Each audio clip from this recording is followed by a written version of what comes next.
సముద్రంలో ఈ చేపను చూస్తే అచ్చం మనిషిని పోలినట్టే ఉంటుందంటే మీరు నమ్ముతారా? ఈ చేపను చూసిన వాళ్ళు మాత్రం నిజంగానే షాక్ అవుతారు. ఎందుకంటే దీని ముఖం మనిషి ముఖంలాగే కనిపిస్తుంది. జపాన్, కొరియా సముద్రాల్లో దొరికే ఈ అద్భుతమైన జీవి పేరు ఏషియన్ షిప్స్ హెడ్ ఫ్రాస్. చిన్నప్పటి వరకు సాధారణంగా ఉండే ఇది వయసు పెరుగుతున్న కొద్దీ తలపై పెద్ద బుడిపై ఏర్పడి చెంపలు గట్టిగా బయటకు రావడంతో సాధారణ మనిషి లాంటి ముఖం తయారవుతుంది. ఇంకా ఆశ్చర్యకరం ఏంటంటే ఈ చేప జీవితం మొదట ఫీమేల్ గా మొదలై తర్వాత మేల్ గా మారిపోతుంది. ఇది ప్రకృతిలో చాలా అరుదు. 30 సంవత్సరాలకు పైగా జీవించే ఈ రాక్షసి చేప 1 మీటర్ పొడవు వరకు పెరుగుతుంది. అందుకే డీప్ సీ డైవర్స్ దీన్ని ఎదురుగా చూసినప్పుడు ఒక్క క్షణం ఏమైందో అర్థం కాకుండా షాక్ అవుతారు. సముద్రం లోపల ఉన్న రహస్యాలు ఎంత మైండ్ బ్లోయింగ్ గా ఉంటాయో అనటానికి ఈ ఒక్క వీడియో చాలు కదా.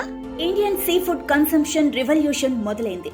మేము వేస్తున్న ఈ మొదట అడుగులో మీరు భాగం అవ్వండి.